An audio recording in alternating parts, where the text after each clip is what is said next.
The first gloomy day. The unfathomable loss. The chapter opens on a dull, rain-soaked morning. Emily, only 15, sits in her dimly lit bedroom, haunted by the memory of her mother's laughter just weeks ago. The house is wrapped in silence, each room echoing the emptiness left behind by her mother's sudden, mysterious accident. Friends and relatives drift in and out with condolences, but their words only deepen the void in Emily's heart. Shifting family dynamic. Within days of the funeral, Emily's father, a man usually stoic and reliable, becomes distant, burying himself in work and refusing to talk about the accident. The once warm kitchen, where mother and daughter shared nightly stories, is now just a place for hurried meals and cold glances.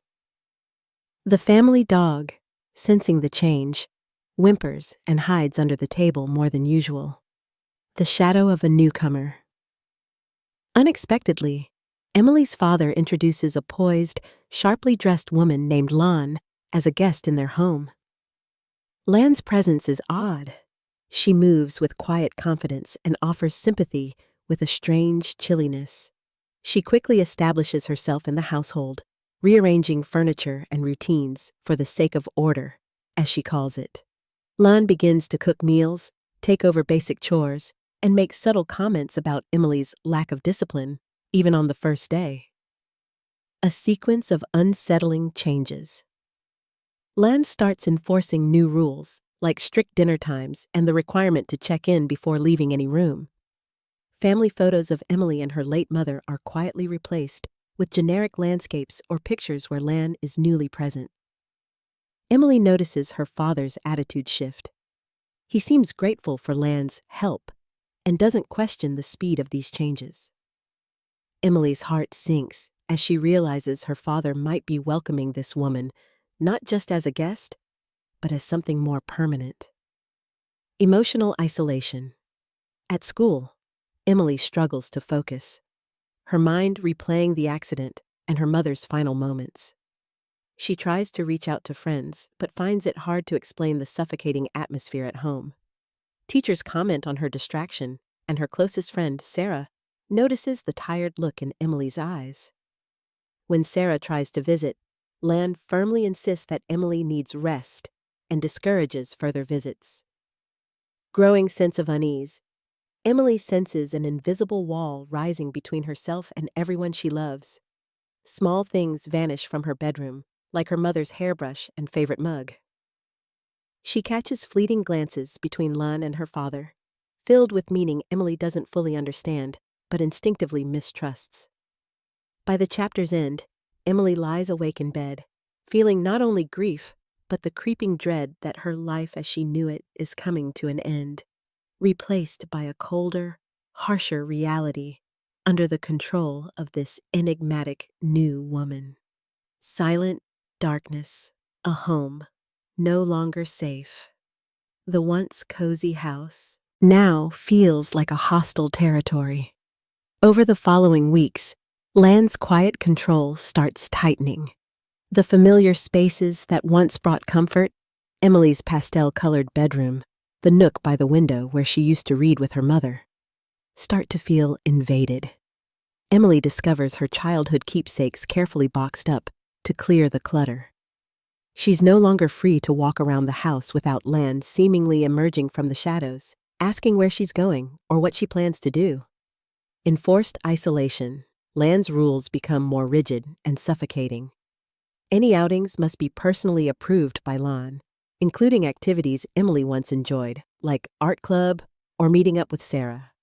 Calls from friends are intercepted. Text messages disappear before Emily can read them. When teachers ask about her absence or missed assignments, Emily stumbles for explanations, while Lan, uninvited, starts appearing at school meetings, presenting herself as the concerned stepmother. Behind closed doors, Lan frames Emily as sensitive and struggling, pushing teachers to lower their expectations and encouraging classmates to treat Emily with caution. Poisoning relationships. The most painful betrayal comes when Emily overhears snippets of conversation between Lon and her father. Lon spins subtle stories about Emily's supposed rebelliousness, labeling her as inattentive, reckless, and disrespectful. Her father, weighed down by grief and exhaustion, listens and rarely questions these accounts. Gradually, Emily's father becomes less affectionate, scolding her for small mistakes or withdrawing completely. Meanwhile, Emily's reputation shifts at school. Classmates whisper, teachers seem wary, and Sarah is increasingly blocked from visiting or even speaking with her. Psychological manipulation. Alone in her room, Emily starts doubting her own perceptions. Lan gaslights her in subtle ways, moving possessions, denying earlier conversations, then insisting Emily is forgetful or dramatic. When Emily reacts to these provocations, Lan reacts with icy calm, lowering her voice and suggesting Emily just needs more structure or professional help. Feeling cornered, Emily begins withdrawing inward, journaling her thoughts secretly, and clinging to memories of her mother as her only source of comfort. Desperate search for connection. Despite Lan's efforts, a small flicker of hope remains. Emily secretly writes letters to Sarah, hiding them in their agreed-upon spot at school. She tries confiding in a favorite teacher, Miss Robinson, about the changes at home, but words fail her. Everything feels too big or too unbelievable to share aloud. Emily's isolation is nearly complete, yet she refuses to surrender. Each night, she reads the same line from her mother's old diary. Truth is patient. It endures even in silence.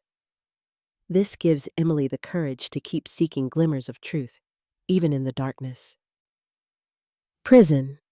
Within the family. Escalation of stepmother's cruelty. As the days become weeks, Lan's treatment of Emily shifts from cold control to open hostility. The once subtle criticisms now morph into sharp insults and unfair punishments. Emily is reprimanded for trivial mistakes, crumbs left on the table, a misplaced schoolbook, the wrong tone of voice. Lan berates her for her appearance, her schoolwork, even her silence. Any attempt by Emily to defend herself is met with a chilling calm, as Lan quietly warns her not to cause trouble for the family. Tightening the cage, the house transforms into an inescapable prison. Lan enforces a strict schedule, mapping out every hour of Emily's day with chores, study sessions, and even supervised rest. The interior doors are locked during the day. Emily must ask permission before entering certain rooms, including her mother's old study, now off-limits. Window locks are replaced and the garden gate is chained shut. Every glimpse of freedom vanishes beneath Lan's calculated vigilance. Erosion of paternal bond. Emily's father, now emotionally absent, becomes a stranger in his daughter's eyes. When he is home, he looks right through her. If Emily attempts to explain Lan's mistreatment, he dismisses her words as exaggeration or adolescent moodiness. Influenced by Lan's stories, he blames Emily for household disruptions and accuses her of ingratitude. Emily mourns the gradual loss of their fragile connection, feeling orphaned despite his presence. Public versus private personas. To outsiders, Lan plays the role of the concerned, gentle stepmother. She volunteers at school events and offers charming stories about Emily's difficult transition. At home, however, her mask slips. She projects an icy authority, using wet glares and whispered threats to keep Emily in check. The contrast is jarring. Emily realizes that no one beyond these walls will believe her if she reveals the abuse. Psychological warfare. Lan employs psychological tactics to break Emily's spirit. She gaslights her with deliberate lies, hiding Emily's possessions and then accusing her of forgetfulness, rewriting family rules overnight, and denying promises she made earlier. When Emily becomes upset, Lan suggests she is unstable and in need of psychiatric help. She frequently confides in Emily that her mother was troubled, trying to plant seeds of doubt about the past. These methods leave Emily questioning her own sanity, vacillating between anger, fear, and despair. Documenting the unseen. Amid the oppression, Emily clings to her resolve. She begins documenting Lan's abuses in secret, a notebook hidden behind a loose wall panel, recording every insult, unfair punishment, and manipulated event. She saves torn notes, collects receipts, and discreetly photographs subtle injuries or damage caused by Lan. This act of silent rebellion gives her a sense of purpose and the hope that someday someone will believe her. End of innocence. Birth of resolve. One evening, after Lan viciously destroys a cherished photograph of Emily with her mother, Emily breaks down in silent tears, but something hardens inside her. She accepts that waiting for rescue is futile. If freedom is to arrive, she must craft it herself. The chapter closes with Emily vowing, in the quiet darkness of her now bare bedroom, to endure until she can expose Lan and reclaim her own life. Fragments of shattered memories. A chill permeated the early spring air when Emily awoke, a faint drizzle streaking the window pane, painting trembling shadows on the bedroom wall. Sleep had brought her little comfort. Her dreams were haunted by echoes of her mother's lullabies, now warped into warning whispers. Emily moved quietly in the stillness, careful not to disturb the fragile routine that now governed her home, a home that no longer truly belonged to her. It was Sunday, the one day Emily was sometimes allowed a little time alone.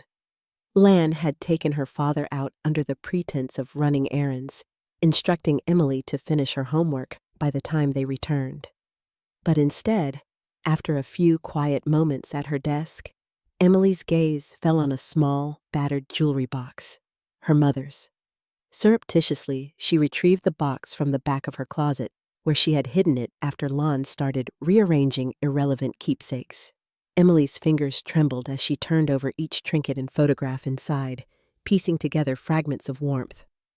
While sifting through the box, she found an old hospital bracelet with her mother's name and a date scrawled in fading marker, a date 2 weeks before the accident. Puzzled, Emily realized she'd never been told about her mother visiting the hospital then. A scrap of paper folded inside the box read, in her mother's precise handwriting, "Ask Dr. Tran about the results. Trust what you remember." The cryptic message sent a shiver down her spine. Who was Dr. Tran? What results? Why had her mother left such a note? As the day drew on, Emily moved cautiously about the house, alert to any sign of Lan's sudden return. Stepping lightly down the hallway, she was drawn to the locked door of her mother's study. Memory tugged at her. A time when the study door was never locked and sunlight bathed every shelf in warmth. Now, all that remained was a keyhole and the dull ache of loss. Pressing her ear against the wood, Emily strained to hear any clue of what might be hidden within, but only silence answered her. She let her hand linger on the doorframe before retreating. Moving through the living room, she noticed more subtle changes. The couch cushions rearranged, a favorite painting of her mother's, swapped for an abstract, anonymous print. The house seemed to actively erase any trace of her mother, brick by brick. Later, while gathering laundry in the master bedroom, Emily overheard voices, drifting up through a slightly ajar window. She paused, heart pounding, as she realized her father and Lan were returning sooner than expected. Her doctor thought she was imagining things. Lan's voice slid through the breeze, silky but hard. People see patterns that aren't there when they're exhausted. It's no wonder Emily is the same, fanciful and fragile. I just wish I knew how to help her, her father replied wearily. She's not herself. Emily barely breathed. Lan's words needled just beneath the surface, their implication a thread Emily felt tugging since her mother's passing. That there was something wrong with her, that her grief was a symptom of weakness, not love. Later, at dinner, Lan's eyes met hers, unblinking and sharp.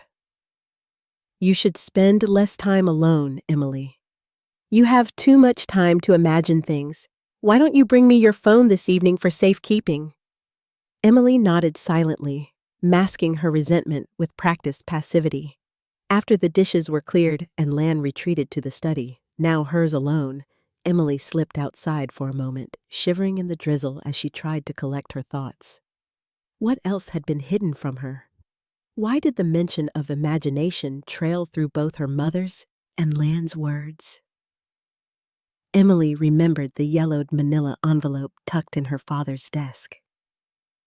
Her mother's official police report, hastily hidden away after the funeral.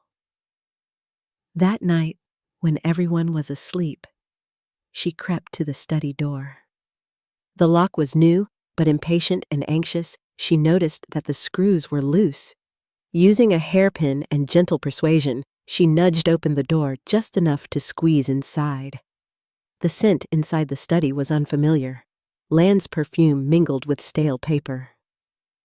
Quickly, Emily found the desk drawer containing the envelope. She combed through the report in the weak lamplight, heart pounding at the official language describing her mother's accidental fall near an intersection she rarely visited. At the bottom, a single line was scrawled in another hand. Witness uncertain. No clear cause established. See supplemental statement by Dr. Tran. Dr. Tran, again. Why had no one ever discussed this doctor? Why did her mother's medical history suddenly cast such deep shadows? Emily snapped a photograph of the handwritten note with her phone before slipping the report back and closing the study door behind her. In the following days, Emily couldn't shake the sense of growing danger. Lan's scrutiny intensified whenever Emily lingered near the study or made phone calls in private. Emily had to be clever. She feigned obedience, allowed herself to be scolded for small infractions, and earned Lan's reluctant trust. Whenever the opportunity arose at school, she snuck into the library and used a public computer to search for Dr. Tran's contact information. Meanwhile, small memories began resurfacing from the edges of her mind. Her mother whispering in the kitchen about someone following her car, hurried phone calls late at night, a locked diary that had gone missing after the funeral. Each recollection felt like a piece of a puzzle thrown across the years, waiting for Emily to rearrange and understand. Emily began questioning the past in earnest. She reached out to Sarah, her only confidant, writing cryptic notes and hiding them in the schoolyard hollow tree. Did my mom seem worried to you before she died? She wrote. Did you notice anything strange at our house that last week? Sarah's replies trickled back, offering fragments. She seemed sad but wouldn't talk. And, one time, I saw someone watching you two from the street, but your mom said it was a friend. Emily realized how much she'd missed, isolated in her grief and confusion. One afternoon, Emily's persistence was rewarded when a reply arrived from Dr. Tran's clinic. Your mother was a brave woman. She suspected she was being followed. The results were negative for illness. I hope you're all right. Be careful. As these truths converged, Emily began connecting the uneasy patterns. Her mother's suspicion and secrecy, Lan's immediate presence after the accident, and her own recent experiences of gaslighting and surveillance. Doubts grew into solid fears. The tragedy that shattered her childhood was no longer just an accident lost in the fog of memory. It was a web spun long before her mother's final day. By the end of the chapter, Emily stands before her bedroom mirror, The dusk light splintered like glass across her reflection. She studies the face looking back at her. Not the frightened child, but a daughter determined to search for truth, no matter how much Lon insists she's only imagining things. Clutching her mother's note and the photograph from the police report against her heart, Emily silently vows, "I will remember. I will find out what really happened." The fragments of memory, once too jagged to touch, were starting to fit together.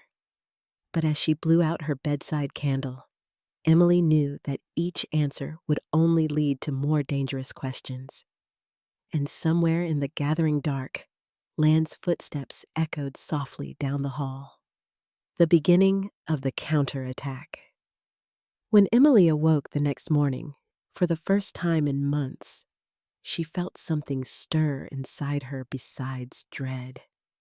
A faint thrum of determination, cautious and electrifying. The last few days had left her unsettled, her mind crackling with questions that no longer seemed unanswerable. She was tired of being haunted. If there were secrets about her mother's death, Lon's past, and the truth hidden in the house's shadows, she would find them. She started small, blending observation with caution. Lan's routine was predictable but full of traps. Her footsteps echoed along the hallway at certain hours. Her voice carried unexpectedly through vents or doorways left ajar. Emily used these moments to her advantage, carefully mapping out safe windows when she could search for information. She became an expert in silence, learning how floorboards creaked, how to open drawers without sound, how to slip downstairs unseen. Her first target was the attic, a cramped and chilly space no one had touched since the funeral. Emily waited until Lan and her father were both out. Lan shopping, her father buried in work calls from a cafe. Armed with a flashlight and trembling hands, she climbed up, stirring clouds of dust that made her throat itch. Here, the remnants of her childhood mingled with forgotten boxes her mother had once labeled with neat handwriting. She rifled through old photo albums, school projects, bags of winter clothes, and, finally, a weathered cardboard box labeled private. Inside were faded receipts, cards, a thick leather-bound diary locked with a tarnished clasp, and a manila envelope. Emily's pulse quickened. The key to the diary was nowhere in sight. She pressed it to her chest anyway, feeling her mother's presence. The envelope held transcripts of phone calls and half-finished letters, many addressed to A. Tran, M.D., her mysterious Dr. Tran. Emily copied down addresses, dates, and phone numbers on a sheet of paper, hiding the originals where she found them before quietly climbing down, her heart in her throat. Over the next days, Emily found ways to gather information without drawing attention. She feigned clumsiness and returned to rooms she'd already searched, planting excuses so that Lan wouldn't become suspicious of her wanderings. She managed to glance at family records in her father's filing cabinet.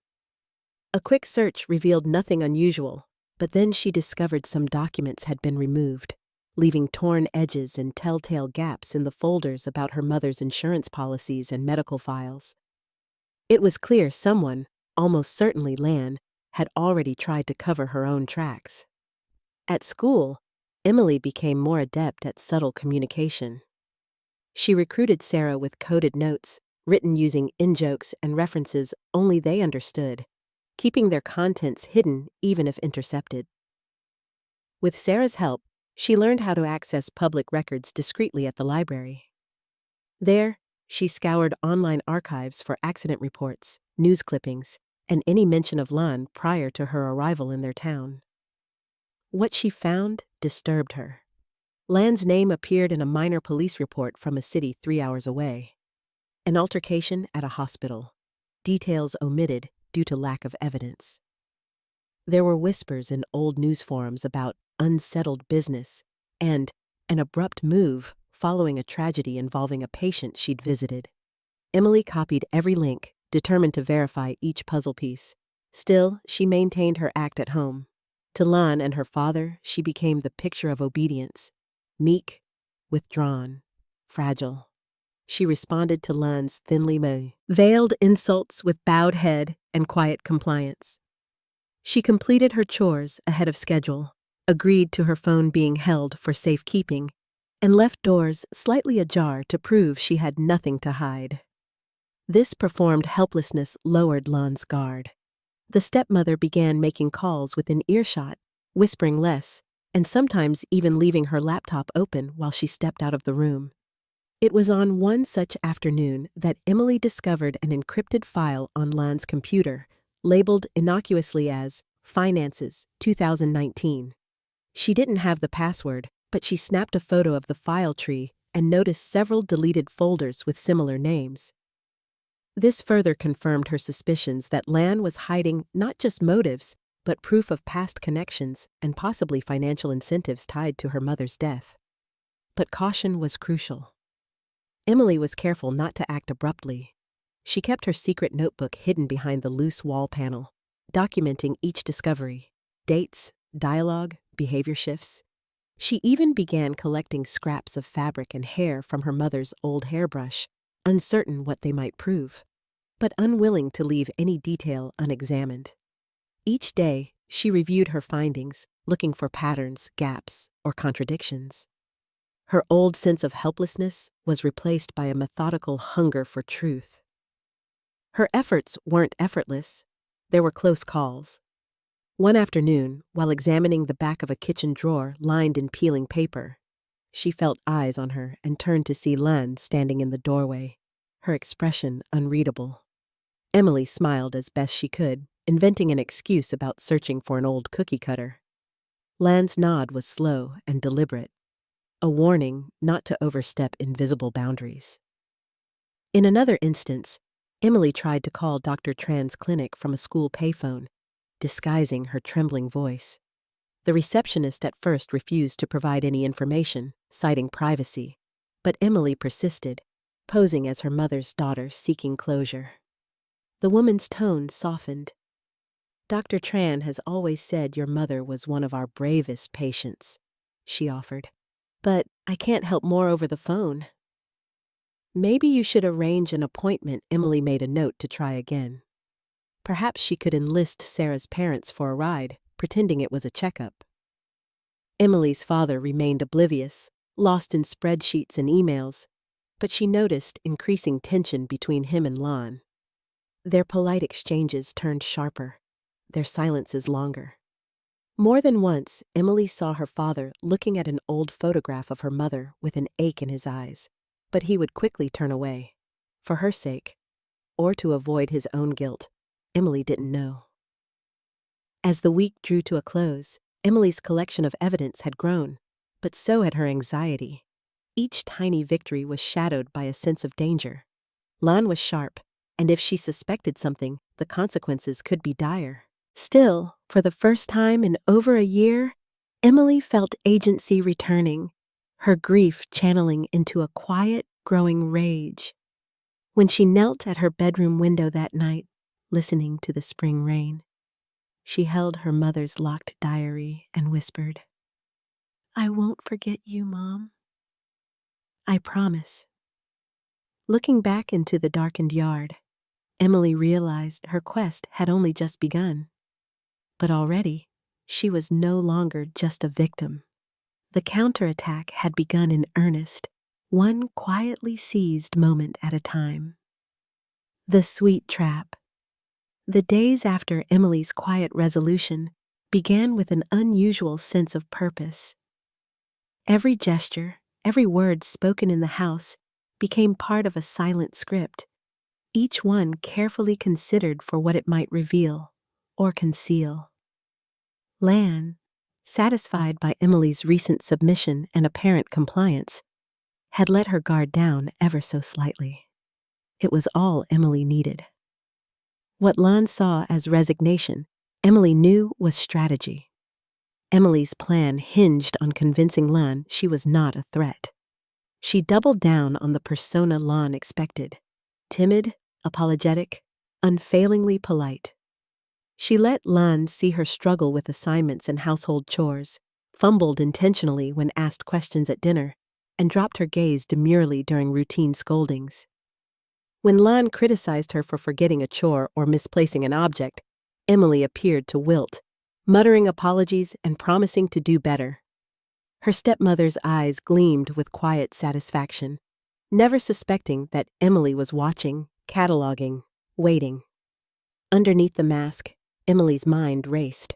Her hidden notebook now overflowed with notes on Lan's routines and relationships, jotted codes and sketches of the house's nooks and the stepmother's digital habits.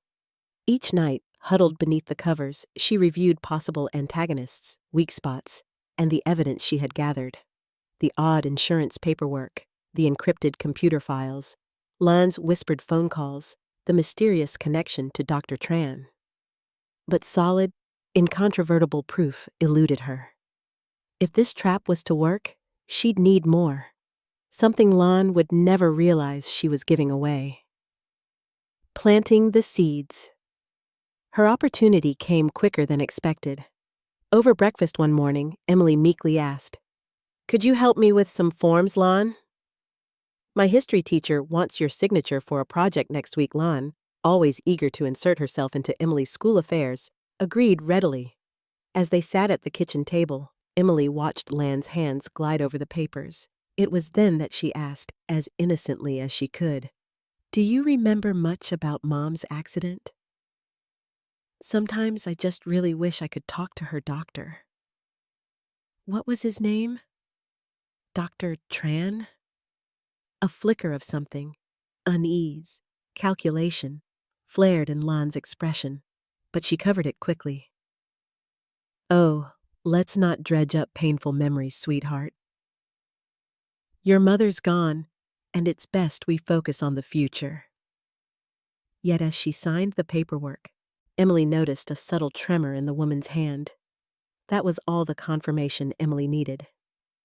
Dr. Tran was a pressure point. Later, Emily deliberately left the partially signed forms on the table, forgetting to put them away. As predicted, she watched from the hallway as Len studied the forms, then quietly tore up one and replaced it with a fresh sheet, ensuring no trace of her own handwriting on anything referencing Dr. Tran. Emily's phone, which Lan kept locked away under the guise of rest, was briefly available that afternoon while Lan bathed. Emily seized the chance, snapping pictures of the discarded form and emailing them to a secure account before carefully restoring everything to its place. Baiting the hook. Over the next week, Emily set a new trap. She feigned bouts of homesickness and nightmares, hinting to Lan that she sometimes heard her mother's voice or remembered things that hadn't made sense before. She let drop that she'd written letters to an old friend of her mother's, a bluff, but one that made Lan blanch. Emily watched as Lan's wariness grew. The woman spent more time in the study, rifling through drawers, double-checking locks. Certain that Lan would investigate, Emily wrote a decoy letter to Dr. Tran, carelessly leaving it tucked inside a rarely used school folder. That night, as Emily slept with her door slightly ajar, she heard the floorboards creak. In the sliver of light beneath her eyelids, she watched Lan slip into her room and rummage through her backpack. The next morning, the letter was gone. Emily smiled privately. The real correspondence had already been hidden, and she had confirmed Lan's intent to intercept anything related to Dr. Tran and the accident. Harvesting evidence. Emily escalated her efforts, capitalizing on Lan's growing agitation. She asked to help with bills and mail, an offer Lan initially rejected. But when Emily dropped a carefully scripted sob story about how she wanted to contribute and make things easier for the family, Lan grudgingly let her sort the junk mail and shred old documents.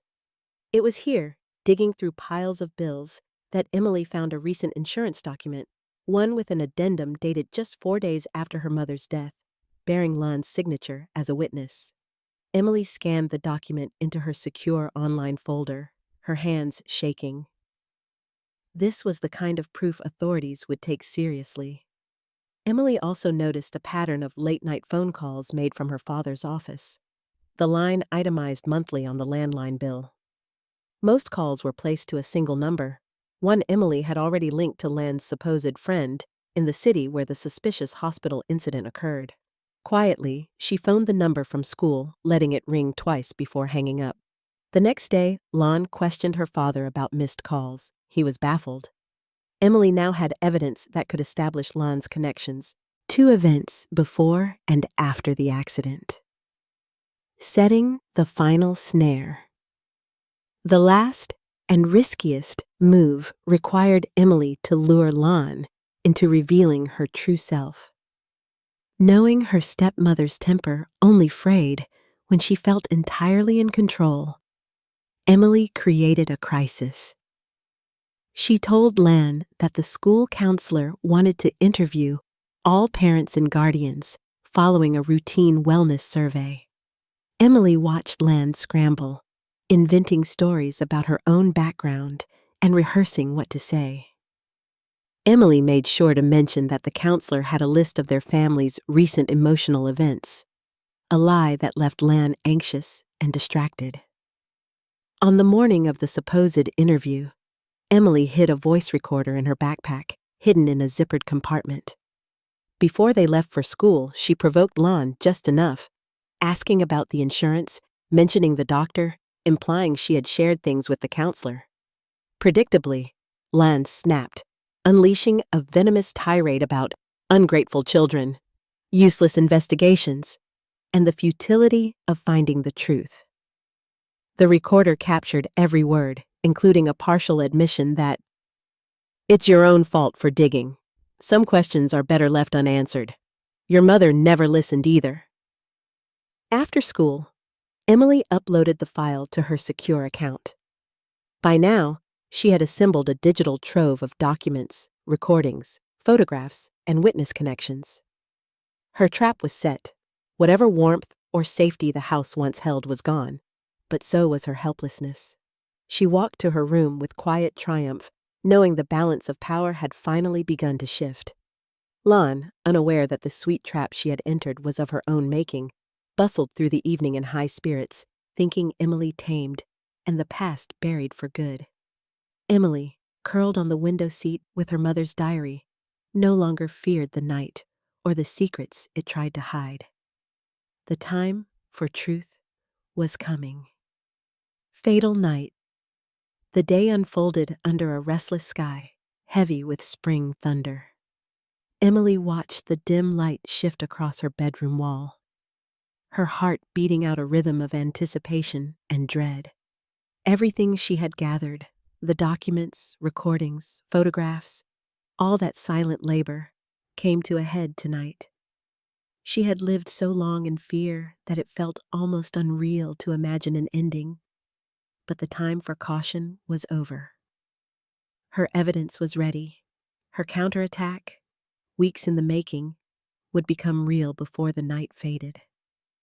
All afternoon, Emily meticulously reviewed and organized her files.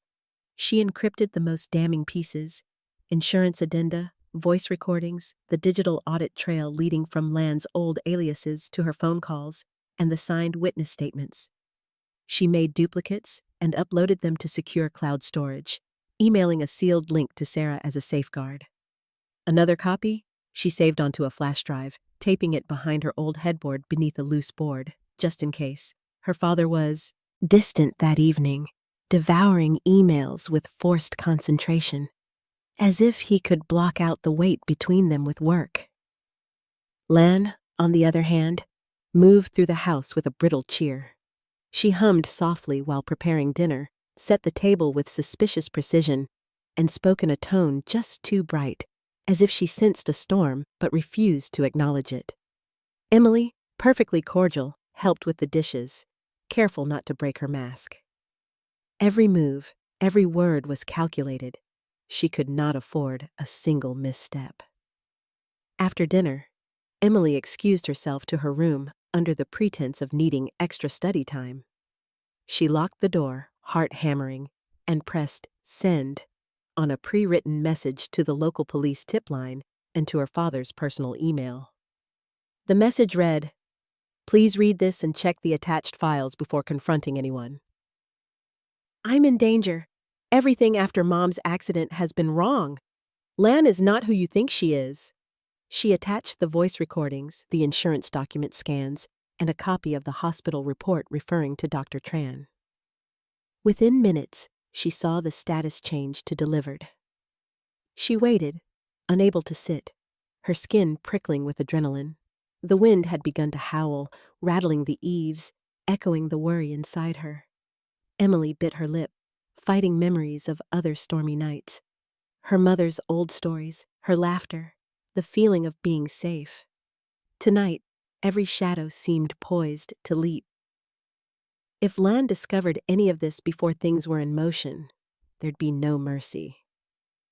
Her phone, usually confiscated by Lan, had been feigned as broken the night before, so she could keep it secretly. It vibrated. A reply appeared. It was Sarah. "I got the files. My mom says, call the police if anything bad happens. You're not alone." Emily shuddered with relief, but she knew help might come too late if she wasn't careful. She took a steadying breath and grabbed the flash drive, slipping it into her sock. Then she walked out into the hallway just as Lan was coming up the stairs. Lan's face was a study in careful suspicion, the smile too sharp, the greeting too smooth. "Emily, it's late." "You should get some rest," she said, eyes scanning for secrets. "I know," Emily replied evenly, "but I needed some air. I'll just be by the window. Don't linger." "I want to talk to you tonight," Lan said, the threat barely veiled.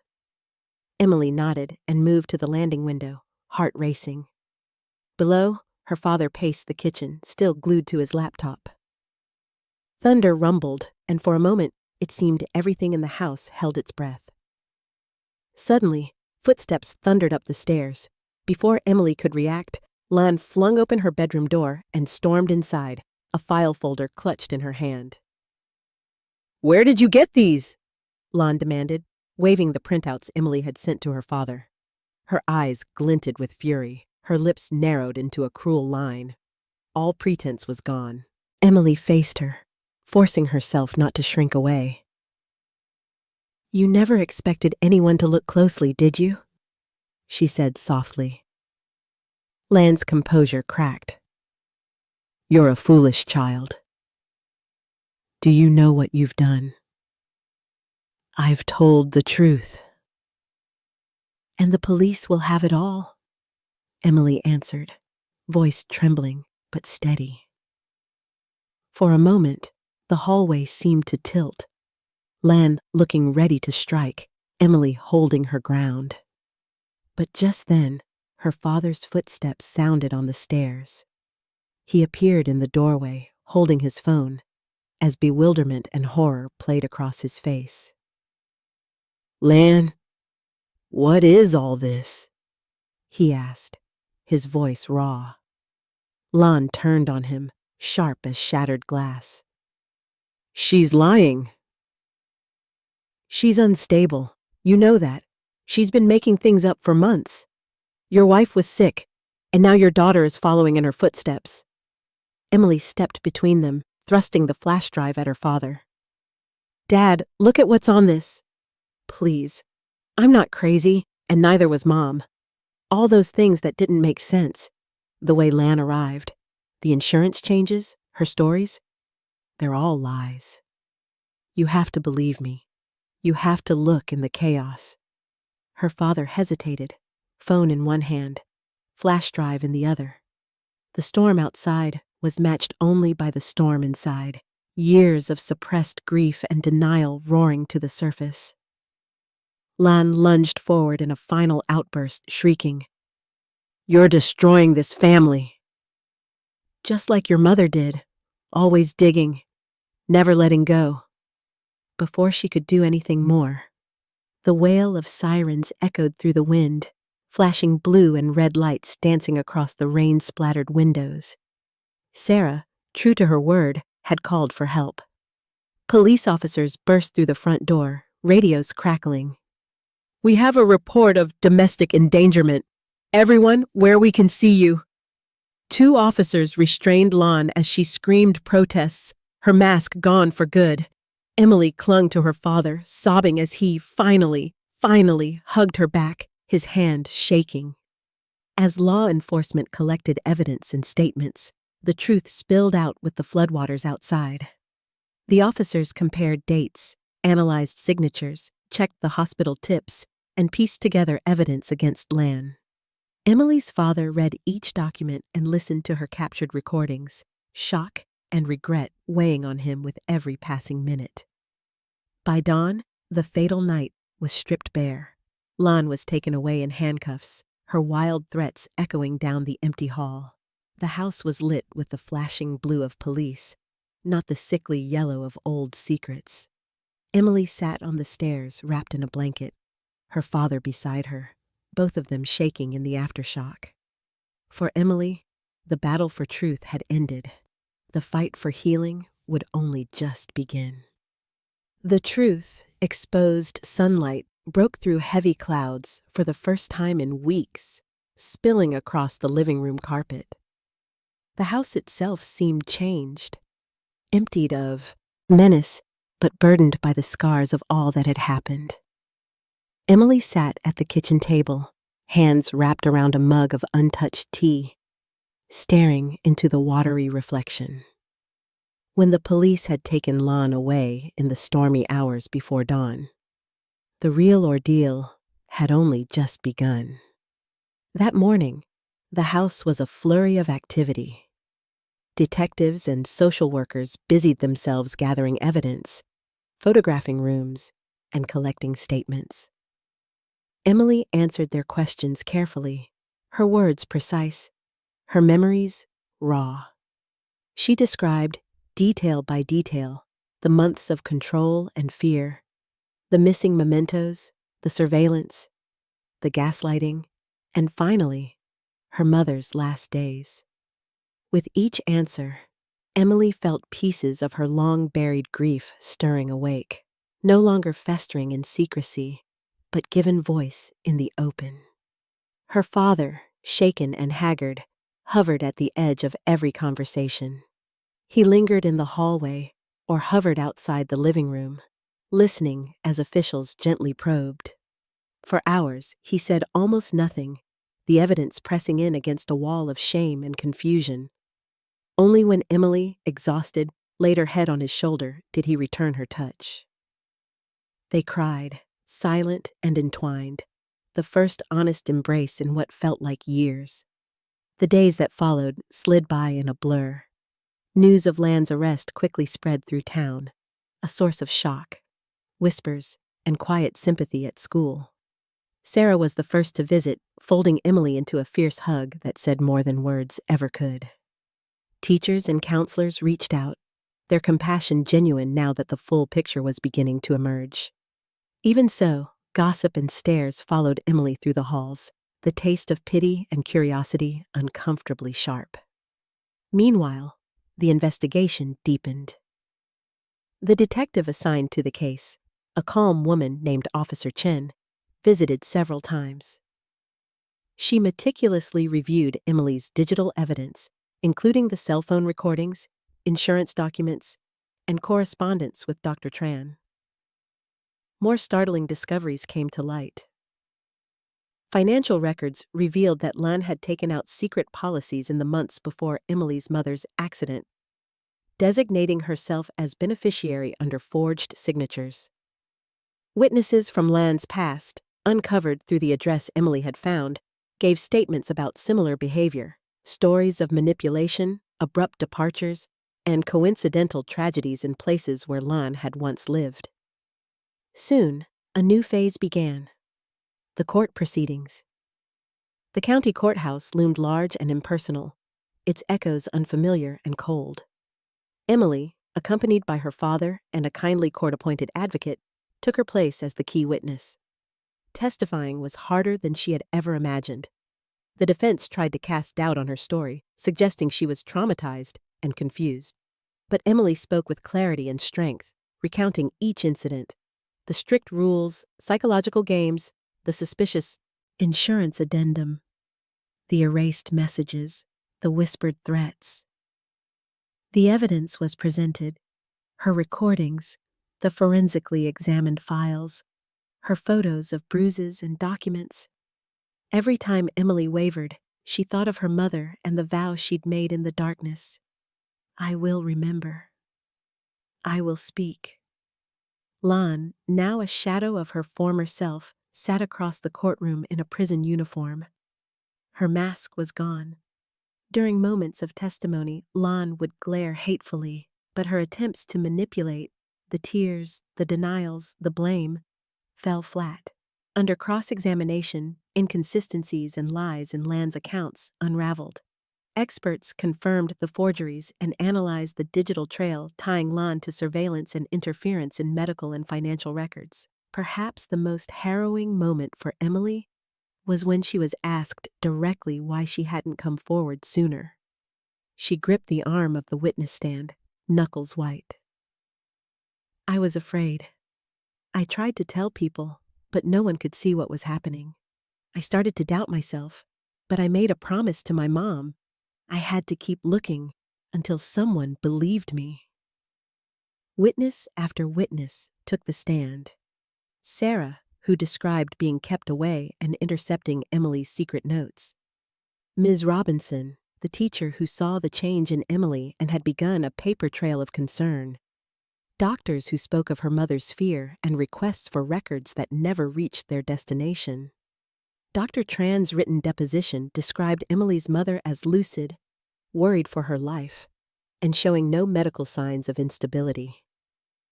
The evidence was overwhelming. The jury deliberated only briefly before returning with a unanimous verdict, guilty on charges ranging from fraud and forgery to endangerment and psychological abuse. The judge addressed Lon with clear, stern finality, denouncing the depth of her betrayal and the cruelty of targeting a grieving child. In the hallway afterward, reporters swarmed, but the family's advocate protected Emily from the worst of the storm. All she wanted, as she stepped onto the courthouse steps, was to go home, and to find a way to make sense of a future that was suddenly hers again. That evening, the house was oddly silent. There were no police lights, no harsh voices, only the tick of the old kitchen clock. Emily's father sat beside her at the kitchen table, both of them uncertain where to begin. He broke the silence with a halting apology, voice thick with regret. He admitted his blindness, his absence, his failure to protect her. Emily listened, tears glittering in her eyes but not falling. Words were difficult, but she forgave him, not out of obligation, but because the war was over. They would never be the family they once were, but perhaps there could be honesty, even comfort, in the scars left behind. She wandered the house alone that night. In the study, she unpacked the keepsakes Lan had boxed away. Her mother's photograph went back on the mantel. Her favorite mug returned to its shelf. She found her mother's diary, finally unlocked and read by lamplight. The words inside were gentle, wise, and filled with quiet strength. If you are lost, trust your heart for the way forward. The past will guide you. Listen bravely, wait patiently, and speak when the truth is ready. As she drifted to sleep, Emily felt no joy, only relief, the numbing relief of survival and of secrets at last laid bare. Tomorrow would not erase the pain, but it would bring the first unburdened sunrise in a very long time. New turns. The courthouse was colder than Emily remembered. The beige walls seemed even starker under the November sun, the oak benches stiff and unforgiving. Yet there was no fear tightening in Emily's chest as she entered, only a quiet insistence, the need for resolution, for a final word on the darkness that had ruled their lives for so long. Lan was led into the courtroom in shackles, her expression unreadable as she took her seat. Throughout the trial, she had maintained a brittle composure, sometimes weeping, sometimes lashing out. But now, there was only resignation. The judge's voice rang out, clear and implacable, as he handed down the sentence. Years in prison for fraud, forgery, endangering a minor, and psychological abuse. It was a verdict that carried no triumph for Emily, only a strange, somber sense of justice finally done. Afterward, Emily and her father stepped into the weak sunlight outside the courthouse. The crowd of onlookers and reporters already felt like a world away. Her father glanced at her awkwardly, hands in his coat pocket. For weeks he had been haunted and tentative, trying and failing to find the words that could bridge the distance between them. "It's over," he said at last, his voice unsteady. "But I know there's a lot we still need to talk about." Emily nodded. She wanted to say something meaningful, something to capture the swirl of fear, relief, and mourning inside her. But the words faltered. All she could do was squeeze his hand. A small gesture, perhaps, but one that spoke of forgiveness more than any speech ever could. Home, once a battlefield of secrets, felt different now. The house was no longer heavy with suspicion, but neither did it offer the comfort it once had. Dust motes danced through the quiet rooms, casting long shadows in the late fall light. Her mother's photograph was back on the mantel. The keepsakes Lan had locked away now adorned the shelves again, silent reminders of warmth and memory. For days, Emily moved silently, returning to school, catching up on missed homework, half expecting to feel a weight lift, but finding that, instead, uncertainty took its place. The outside world seemed suspended between sympathy and curiosity. Teachers offered gentle smiles. Classmates gave her a wider berth, their whispers trailing in the corridors. Only Sarah remained the same, her friendship unwavering in the face of everything. At home, Emily and her father learned, awkwardly and slowly, what it meant to live together again. The grief that had driven them apart did not vanish. It simply changed shape. There were nights when her father would sit at the kitchen table, old letters and photos spread before him, silent tears streaming down his cheeks. Sometimes Emily joined him, their silence becoming a kind of comfort, a way of speaking without words. Gradually, they began to repair what Lan's presence had broken. They cooked simple meals together, sometimes burning the toast and laughing as the smoke alarm chirped. On Saturday afternoons, they walked the dog through the park where Emily's mother used to take her, remembering stories that had seemed too painful to recall before.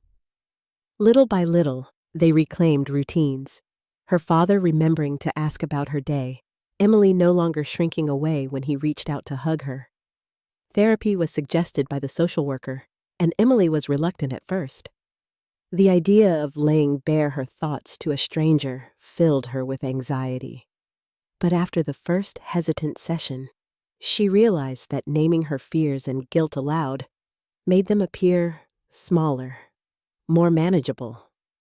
She spoke about her mother, how vibrant she had once been, and how quickly the light had faded when Lan appeared. She talked about her own anger, her guilt at surviving, her longing for normalcy. Gradually, she stopped blaming herself for not saving her mother, or for being silent for so long. Her father attended counseling too. There were moments when he apologized for his mistakes, missing the signs, believing Lan instead of his own daughter, letting sorrow and suspicion cloud his judgment. Sometimes the apologies made Emily ache with sadness. Other times, she recognized the courage it took for him to admit his weakness. It was not a smooth reconciliation, but it was real. As winter set in, The rhythms of ordinary life slowly returned. Music in the kitchen on Sunday mornings, the clatter of dishes after dinner, the warmth of a shared blanket during family movie nights.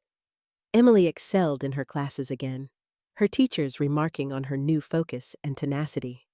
Yet there were nights when the memories returned, shadows on the wall, echoes of Lan's threats, or waves of grief for her mother. She wrote them in her journal, refusing to let the past hold her captive, finding power in her own voice. One evening, after a heavy snow, Emily found her father setting up the old Christmas tree, something they hadn't done since her mother's death. The ornaments, faded but familiar, told stories of years gone by. A porcelain snowflake, a paper reindeer, a glass bird with chipped wings. As they decorated together, Emily felt a sense of possibility. Small, flickering, but real. It was a promise that joy might return, bit by bit, if they were willing to reach for it. Her world was not restored overnight. Even with Lan gone, the absence of her mother felt enormous. But the silence in the house was no longer tinged with fear. It was space for new memories, slow healing, honest conversation. Emily began volunteering after school, helping younger students with homework, offering quiet reassurance to children who reminded her of herself. Each act, however simple, felt like a rejection of the isolation that Lan had tried to impose. As the year turned, Emily wondered what the future might hold.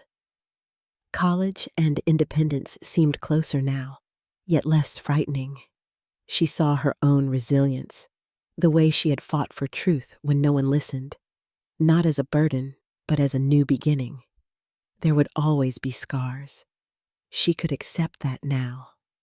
But she had learned, painfully and thoroughly, how to survive. One night, she wrote in her mother's restored diary, "Sometimes the road forward is built from everything we survived. I won't ever forget, but I'm allowed to look ahead." And as she closed the book, she believed those words, ready to forge her own path, one brave step at a time. Light after darkness. The first days of spring arrived on a whisper. Sunlight touched the edges of Emily's window, each golden ray quietly coaxing her from winter's grip. She watched as the icicles melted into rivulets, tracing unpredictable paths down the glass, a pattern that seemed to mirror her shifting thoughts. Nothing had been easy, yet every drop of warmth marked a new possibility. Emily woke before dawn now, out of habit or hope she couldn't name. The world outside was hushed, the pale blue sky promising gentler days. She no longer dreaded waking, no longer recoiled at the sound of footsteps down the hall. The house, once a prison of secrets and fear, had become, slowly, cautiously, a place where she could breathe. Its walls echoed less with memories of betrayal, and more with the ordinary sounds of living, the dog's tail thumping on the floorboards, the clang of ceramic mugs, the distant murmur of her father's morning radio. Over breakfast, Emily and her father shared the table. They sometimes talked about school, recipes, even news headlines, but silence was no longer a threat. It was simply space in which new trust could grow. Her father smiled more freely now, allowing vulnerability to soften his features. Sometimes he apologized, but more often, he just listened. Emily found herself wanting to talk, to share memories of her mother, the scent of her perfume, the way she used to sing silly rhymes while folding laundry, the wisdom she shared in small, everyday lessons. Therapy had become part of their weekly rhythm. Emily discovered that healing was not a single revelation, but a mosaic of small efforts and honest admissions. There were sessions where she spoke bravely about her fears. Nightmares of Lan's shadow, the guilt of surviving, her mother's soft voice sometimes fading in memory. But there were also moments when she laughed, describing the stubborn hope that had led, her to tuck secret notes into hollow tree trunks or to doggedly search through attic boxes. Outside her home, the world seemed to quicken, colored in bolder lines. School was no longer something to merely endure. Emily found camaraderie in unexpected places, in working with younger students who needed help after class, in planning art projects for the spring festival, even in shy smiles from classmates once wary of her. Sarah remained her anchor, steadfast through gossip and uncomfortable questions. Their friendship deepened by mutual understanding of pain, but also of resilience. With Lan gone and the truth made public, Emily knew that some people saw her differently. There was a kind of heroism assigned to her name by newspapers and neighbors, a survivor's mystique she did not always wear comfortably. But each time she replayed the long trial in her mind, she reminded herself that her bravery was real, even if it had been shaped by necessity and fear. She began to reclaim the life that had been denied to her. Small joys returned, picking wildflowers on evening walks, eating her mother's favorite pastries bought from the weekend market, playing old piano pieces with her father, listening quietly in the doorway. The old pain was still there, a dull scar, but she stopped trying to hide it. Instead, Emily allowed herself to mourn, then to hope, believing that both could occupy the same heart. As the months passed, college brochures arrived in the mail, heavy with promises of independence and reinvention. Emily read them all at the kitchen table, letting herself imagine futures she hadn't dared consider before. Studying psychology, joining debate club, traveling to new cities. Her father encouraged her, but never pushed. He seemed to sense that her decisions needed to be her own, that meaning would come from choosing, not escaping. One afternoon, as the light filtered through the budding trees, Emily found her mother's diary again. It was worn now at the spine, the cover soft from months of rereading. She sat on the back steps and traced the faded lettering with her thumb. She remembered her mother's counsel from within those pages. Trust yourself. Seek truth. Be patient with healing. On a blank sheet at the end, Emily wrote, "You made me brave. I promised to live as you wished, honestly, kindly, with courage." With graduation approaching, Emily stood before a crowd in the school auditorium, honored with a small leadership award. Her voice trembled at first, then found its strength. "I learned," she said, "that even in darkness, the truth finds its way. It asks for patience, for open eyes, and for help, sometimes from unexpected places. And when you find your voice, use it not just for yourself, but also for those who haven't yet found theirs." Her classmates cheered, teachers nodded. Sarah caught her eye in the crowd and gave a thumbs up that meant everything. For the first time since her mother's death, Emily felt proud, not for surviving alone, but for growing kinder and wiser because of what she'd endured. They celebrated with pizza and laughter that night, her father joking that she'd be the mayor one day. When the last guest left, Emily sat beside the open window, letting the cool wind tangle her hair. She did not fear the shadows anymore. The house was filled with the gentle promise of new beginnings. "Thank you, Mom," she whispered, "for the light you gave me and for trusting me to find my own." In the days that followed, life was not perfect. There were nights when sorrow crept in with the dark, and mornings when the past looked back at her from the bathroom mirror. But Emily now understood that her story was not only one of loss. It was also about resilience, about choosing kindness after cruelty, seeking knowledge after secrets, and believing in the possibility of joy after ruin. As spring turned to summer, Emily began packing for college, her future no longer defined by fear, but by hope. She left her old secrets where they belonged, in the past, honored, but not haunting. And as she stepped into the sunlight of her new life, Emily knew the darkness had shaped her, but it could not hold her. The light was hers to keep.